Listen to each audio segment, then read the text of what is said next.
G3WBA.co.uk. And Mike, I think for those worried about the future of amateur radio and getting more young people, you and your committee are something of a, well, a beacon of hope for the future.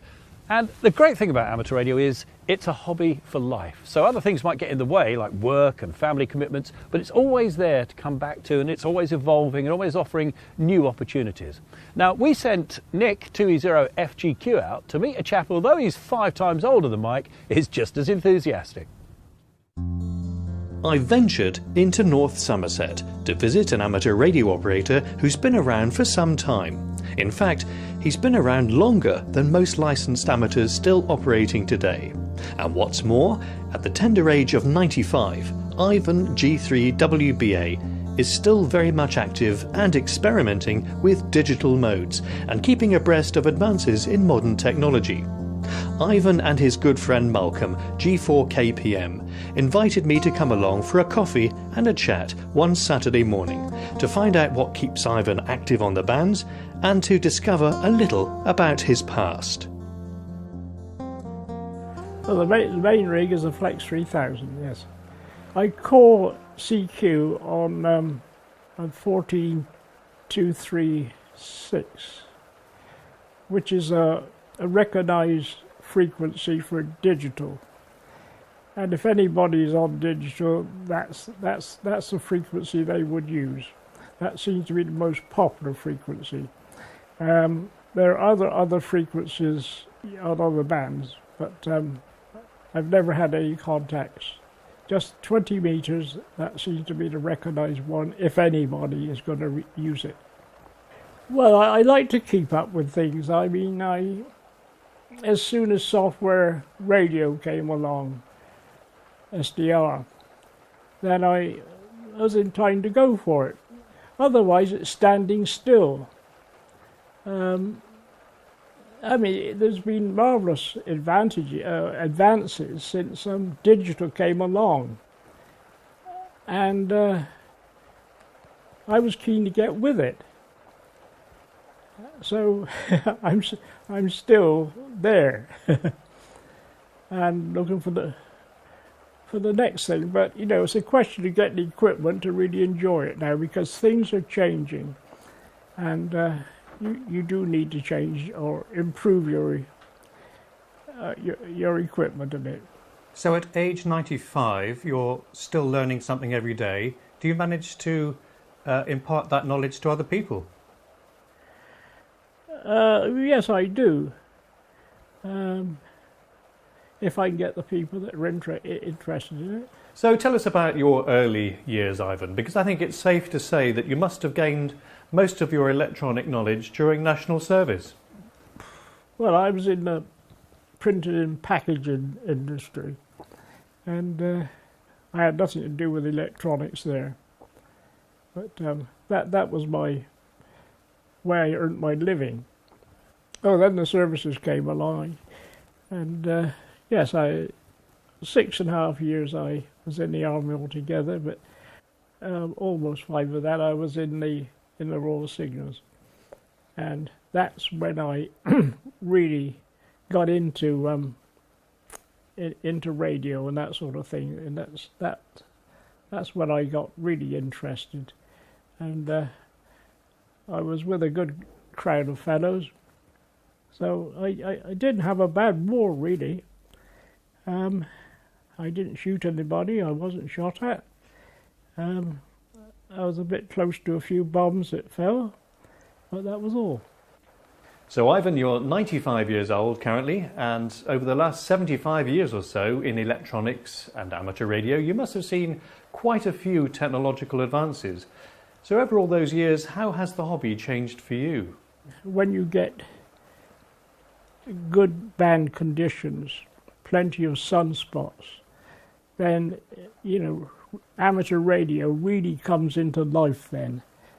At the present time, this last sunspot cycle was not very good, and it's just past the peak.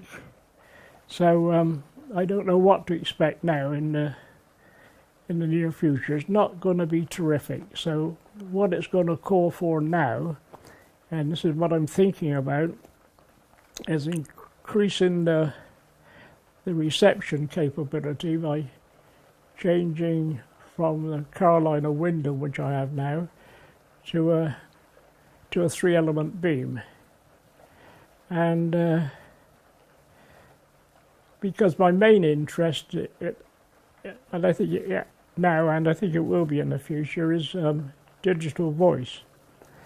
And that's when you would need, a good antenna, because most people with a 100-watt rig, it's only safe to use about 30 watts. Otherwise you could damage the rig.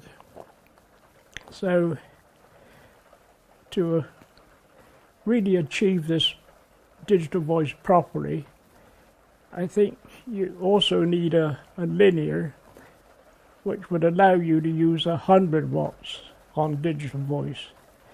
And I proved this with a few contacts I had with Europe. And you see the signal varying. A good signal, it will vary above a certain level and stay above that level, and you'll have reception all the time. But if it drops below a certain level, it doesn't fade like sideband would. It simply drops out completely. Without a carrier, it just does not work. So I think this other equipment is really, really necessary to make a good job of it. And what about antennas, Ivan? Because over the years you must have experimented with many designs. What conclusions have you come to? Yes, I played over the years with many antennas, all shapes and sizes. Spent a lot of time like most people have. But in the end, I come to the conclusion it's best to buy a commercial antenna where people have done the work on it and produced, the optimum for the job. You don't want to mess around too much and get the best conditions. As commercial ones are the way out. What does the future hold for you, Ivan, and what does the future hold, do you think, for the hobby? Start with a hobby. I think, it's a minority interest anyway. But what the advent of digital stuff, computers, is so easy to communicate in other ways. It's so simple now. And in fact, there's a friend I have in the States. I used to work him regularly on 20 meters. And but he's given up because he said, what's the point? I can do everything with Skype, FaceTime, and that sort of thing, which is, you can see people as well, which, you got to agree with. But, there's no challenge with it, none whatever.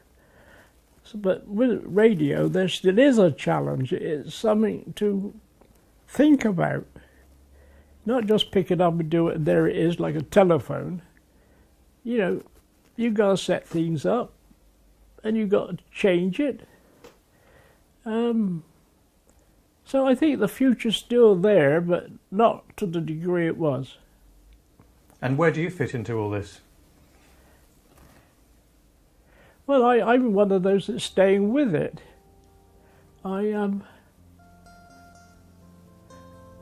There's a future for me in it, let's put it that way. What anybody else decides is up to them, but